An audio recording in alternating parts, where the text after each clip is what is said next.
and I'm also working in a research team which is focused on bronchial remodeling during chronic respiratory diseases. And we have a research axis with runs the rest, which is focused on microbiome and especially the lung microbiome. So the lung microbiome is quite a new concept, and it is very characterized by three main characteristics: low biomass, high alpha diversity, and the constant renewal thanks to the opening of the airway on the external parts.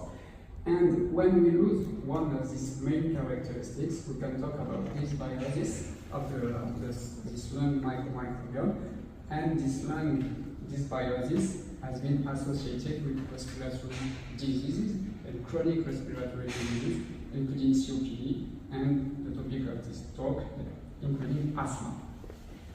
So, as I said, the lung microbiome is a quite new subject, and the first study conducted on the lung microbiome and in asthma was in 2010, and it was only focused on bacteria, and we showed that there is an increase in proteobacteria, including mainly the genus Haemophilus, and a decrease in Bacteroidetes versus healthy control.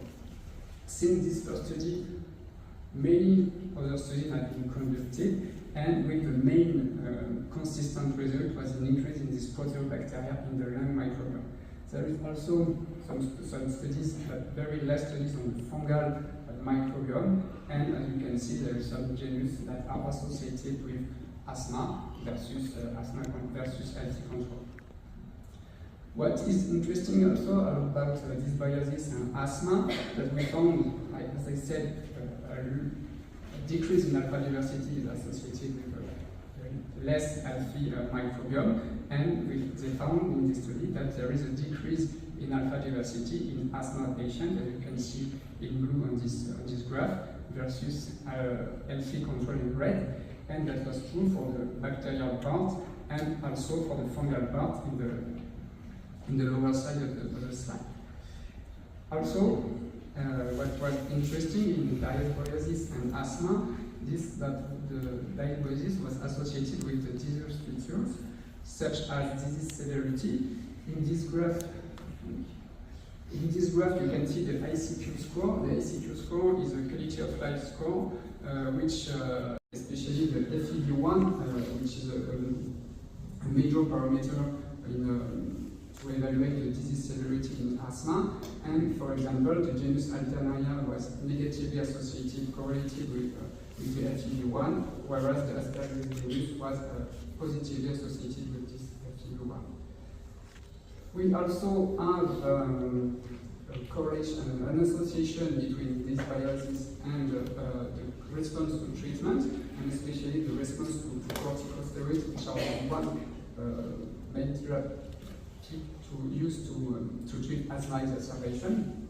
And there is some genus in the pink that are associated with a great response to corticosteroids, whereas in blue there are some bacterial genus that are associated with a poor response. And in this study, they also look at the similarity of the microbiota regarding the healthy control, and they found that the responder to corticosteroids have a more similar microbiota than the non-responders from the healthy control. And finally, this dysbiosis was also associated with the loss of asthma control in children, and in these two studies that were conducted in the same asthma cohort, in children with pre-asthma, they showed that for the bacterial part to the left, that there is protective patterns of microbiota to prevent the introduction of the asthma and to prevent asthma exacerbation. And for the fungal part in the right, they found that the Malassezia species and the high amount of Malassezia species in the lung was associated with less asthma exacerbation and less prevalence of asthma later.